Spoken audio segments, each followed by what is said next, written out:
guys know where my heart is. I love this team. I love these players. I love this community. Like we talked about last week, we're playing New Mexico, and we're 4-5, and that stadium is packed. This place loves their football team, loves this community. And me and my wife have been here going on 7 years, and they've done nothing but open their arms to us too. Both our daughters have been born in Boise, Idaho. We love this place. We love the blue.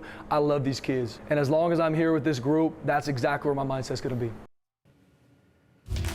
The passion, the energy is so noticeable with Spencer Danielson.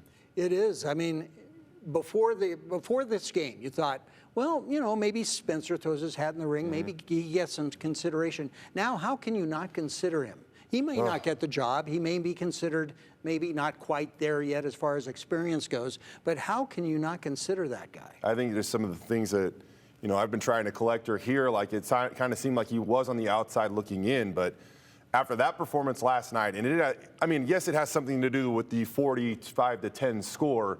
But Tom, when is the last time you ever saw an outpour of emotion like that? No, on a football field for a coach of any kind here at Boise State? I've never seen it. Yeah. The end of the game last night was incredible, with Spencer wiping tears from his eyes and the players giving him 2 Gatorade baths when he's trying to do a CBS Sports Network interview. I mean, that was phenomenal. I've never seen anything like it, and I think that it should speak volumes of Spencer Danielson being a legitimate candidate because of what the players truly believe about him and what they feel about him. Well, I think not only did they get a great win last night, it is the emotions that matter, and it's the fact that Spencer Danielson really gets the best out of his guys. That's a big part of coaching. It's something that he has excelled at. It's also, if they want to consider him, it's some stability for a program bringing into next year. They have one of the youngest rosters, particularly on defense. Those guys aren't going to have to make too much of an adjustment if he ends up as the head coach. I just think that I can't tell. I'm just blown away by the emotion of what I saw last night. Yeah. And all week long, we heard player after player after player talk about how they would run through a brick wall for Spencer Danielson. A lot of this might come off as our opinion, but this is coming from the players. Ahmed Hassanin said the team is as close as it has ever been after the leader at the top was changed, causing a shakeup from the top to the bottom of the program. The shakeup resulted in the team being as close as they have ever been, according to one of the best players on the team, Tom. And then George Halani saying it's the most fun he's had since he was a true freshman. In 2019. Last championship year. I'm just saying, you could point to the removal of one person, or you could also point to the elevated role of another person. I'm just going to point to the elevated role of another person right now, because Spencer Danielson apparently is special within that locker room. And then maybe one of the things that you do have to consider at this point, Spencer Danielson is putting out some pretty impressive coaching tape. Yeah. If Boise State doesn't want him to be their head coach, I think another program in the country is going to want him to At the very least, there's going to be another program in the country that wants Spencer Danielson at their school when all is said and done. And you have to be willing to live with that if you don't promote him or make it attractive enough for him to stay at Boise State in some other capacity. That's a reality that they're going to have to stare right in the face. Okay, so when it comes to the production and performance last night, Boise State a season-high 45 points. Utah State only scored 10 points, their season low against a Mountain West opponent. Boise State forces 4 turnovers, a season high. And Boise State also racks up 9 sacks, which we have highlights of courtesy of Brady Frederick over here. Boise State generating as much pressure as we have seen, Tom, in the FBS era. I know, and that was a question early in the season. Oh, how's this team going to get any pressure on the quarterback? Well, I think the overview of this is the defense overall has improved so much since the first game of the season. Since the San Jose State game, second halves have been incredible. You throw away the Colorado State game because that was an aberration.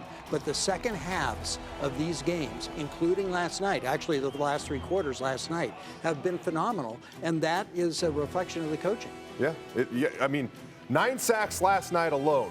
They had 14 total in 9 games against FBS opponents this season. On top of that, they forced turnovers. A big reason, maybe because of the pressure. Saw a couple of forced fumbles. We also saw Rodney Robinson get a pick along with Amarion McCoy. Yeah, absolutely. I mean, Spencer Danielson talks about this all the time. It's the whole defense as a group. It's holistic, as he likes to say. But when you have pressure on the quarterback, sometimes they're just going to chuck it up. That's exactly what happened on that Rodney Robinson interception. He was the only guy over there, and Boise State cashes in. That's something you love to see out of your guys. You see a lot of energy generated when you have sacks and turnovers, and last night they had plenty of both. Yeah, I mean, you add them together, 13, but in sacks now, 31 for the season, and that's great. And they've only given up 12, so there you go with the offensive line. I know we're getting a little tight on time here. George Holani? Yeah, absolutely. I mean, a guy that has had trouble staying healthy throughout his career, missed a lot of this season, looked as good as we've ever seen him last night. You know, we've talked about week by week, he's taking those steps forward. He had his power game back, some like 4 to 5 yard rushes. This is the most explosive he has looked for Boise State this season. I mean, you can't argue with a 75-yard rushing touchdown to be the spark plug, really, to get this entire game going. And then they follow it up with more great runs throughout the night.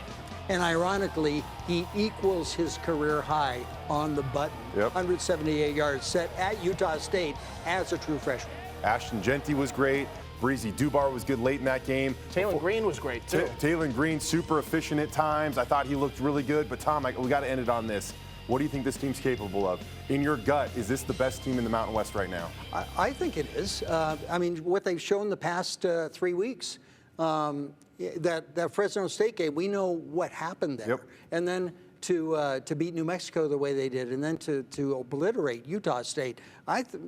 What's the spread on Air Force? Do you know? A few points. I don't know. I mean, we got to look that up. But I think I'm optimistic about Friday's game. I'll say this, at the very least. A few weeks ago, Boise State was going to be an underdog at home on the blue. I don't expect that anymore, and it would be so poetic for this thing to end with Boise State hoisting the hardware, winning a Mountain West championship. Tom, we appreciate it. Thanks. All right, high school highlights. BK going for a state title after the break.